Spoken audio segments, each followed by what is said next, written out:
Assalamualaikum warahmatullahi wabarakatuh. Eka Marendra dari manajemen non-reguler dengan NIM 112114999 akan menyampaikan materi tentang Ma'rifatul Insan.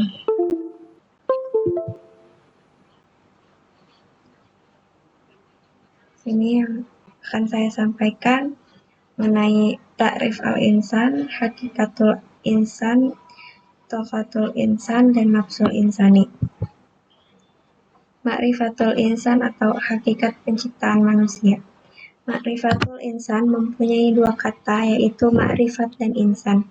Ma'rifat berarti mengenal, sedangkan insan berarti manusia atau diri sendiri. Secara istilah, ma'rifatul insan sendiri merupakan suatu proses mengenali dan memahami penciptaan manusia oleh Allah Subhanahu wa Ta'ala, yang mana manusia merupakan makhluk yang paling sempurna di antara makhluk lainnya. Yang pertama, takrif al-insan atau pengenalan manusia. Asal penciptaan manusia dilihat dari asal penciptaannya. Manusia tersusun dari unsur bumi dan unsur langit. Unsur bumi karena manusia diciptakan dari tanah. Sebagaimana firman Allah dalam Quran surat As-Sajdah ayat 7 yang artinya yang membuat segala sesuatu yang dia ciptakan sebaik-baiknya dan yang memulai penciptaan manusia dari tanah. Serta unsur langit karena setelah proses penciptaan fisiknya sempurna, Allah meniupkan ruh kepadanya. Ruh merupakan mukjizat yang tak terlihat, tetapi hakikat ruh itu terasa eksistensinya dalam jiwa manusia. Fungsi utama ruh untuk merasakan, meyakini, menghendaki, dan memutuskan. Sebagaimana firman Allah dalam Quran surat As-Sajdah ayat 9 yang artinya, kemudian dia menyempurnakan dan meniupkan ke dalamnya roh ciptaannya, dan dia menjadikan bagi kamu pendengaran, penglihatan, dan hati, tetapi kamu sedikit sekali bersyukur. Selanjutnya unsur manusia. Pertama, qalbi atau hati. Di dalam al-qalbi inilah terletak al-azmu atau tekad, keputusan, niat, rencana, bersumber dari keyakinan. Disinilah letak takwa itu. Selanjutnya bebas memilih, akan tetapi Allah memberikan kebebasan kepada manusia untuk memilih jalan, yaitu jalan yang lurus atau taat kepada Allah, atau mau belok atau ingkar kepada Allah. Yang kedua, akal. Dalam Quran surat Al-Hajj ayat 64 Allah berfirman yang artinya, maka apakah mereka tidak berjalan di muka bumi, lalu mereka mempunyai hati yang dengan itu mereka dapat berakal dengannya. Selanjutnya unsur manusia terakhir, yaitu jasad. Sebagaimana firman Allah dalam surat At-Taubah ayat 501 yang artinya, dan katakanlah bekerjalah kamu, maka Allah dan Rasulnya serta orang-orang mukmin akan melihat pekerjaanmu itu, dan kamu akan dikembalikan kepada Allah yang mengetahui akan yang gaib dan yang nyata, lalu diberitakannya kepada kamu apa yang telah kamu kerjakan. Yang kedua, hakikatul insan atau hakikat manusia. Hakikat manusia yaitu ada satu makhluk. Allah menciptakan manusia dalam keadaan berada di atas fitrah atau alal fitrah. Yang kedua, lemah atau dhaif. Yang ketiga, bodoh atau jahil. Dan yang keempat, fakir atau butuh atau berkehendak. Kedua, dimuliakan dengan ditiupkan ruh, memiliki keistimewaan dan ditundukkannya alam padanya. Yang ketiga, ibadah. Ibadah yaitu taat kepada Allah dengan melaksanakan perintahnya, baik berupa perbuatan maupun perkataan yang berupa lahir maupun batin. Selanjutnya, khilafah. Di antara tugas khalifatullah fil ardi ialah menegakkan hak dan keadilan di muka bumi, membersihkan alam ini dari perbuatan najis, syirik, fasik, serta meninggikan kalimat Allah.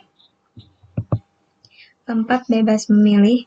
Dalam Quran surat At-Taghabun ayat 2, Allah berfirman yang artinya, Dialah yang menciptakan kamu, lalu di antara kamu ada yang kafir dan di antara kamu juga ada yang mukmin. Dan Allah Maha melihat apa yang kamu kerjakan. 5, balasan atau pertanggungjawaban. Setiap perbuatan pasti akan mendapat balasan atas apa yang telah ia perbuat. Maka hendaklah manusia dapat memilah apa yang akan ia lakukan. Sebagaimana firman Allah dalam surat Al-Isra ayat 36 yang artinya, dan janganlah kamu mengikuti sesuatu yang tidak kamu ketahui, karena pendengaran, penglihatan, dan hati nurani semua itu akan diminta pertanggungjawabannya.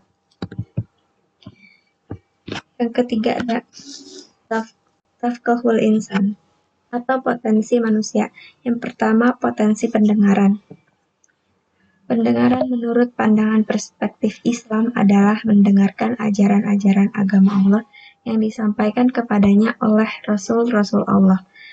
Sebagaimana firman Allah dalam Quran Surat An-Nahl ayat 78 yang artinya, dan Allah mengeluarkan kamu dari perut ibumu dalam keadaan tidak mengetahui sesuatu pun, dan Dia memberi kamu pendengaran, penglihatan hati, dan agar kamu bersyukur.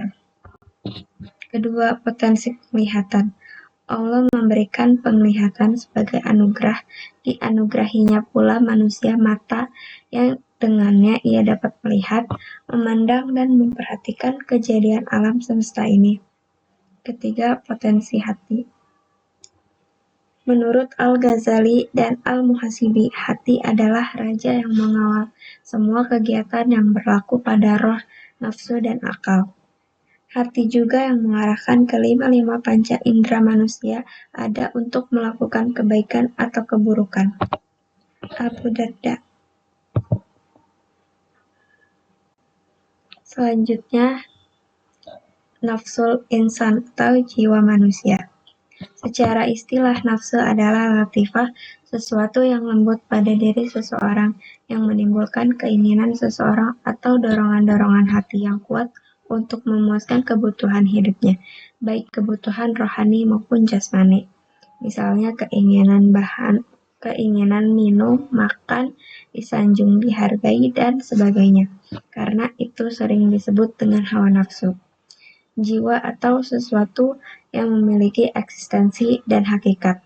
Dalam pengertian ini, nafs terdiri atas tubuh dan ruh, sebagaimana Allah berfirman dalam Quran Surat Al-Ma'idah ayat 45 yang artinya, dan kami telah tetapkan terhadap mereka di dalamnya At-Taurat bahwasanya jiwa dibalas dengan jiwa.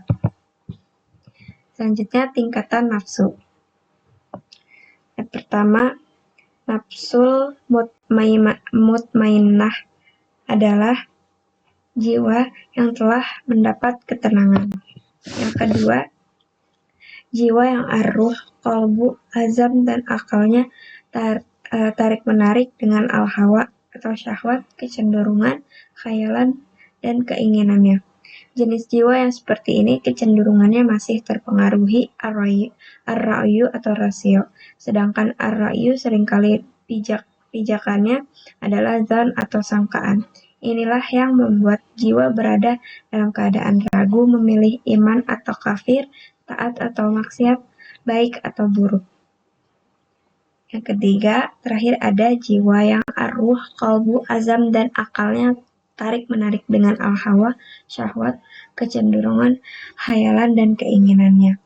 Jiwa yang seperti ini kecenderungannya adalah kepada asyahwat semata.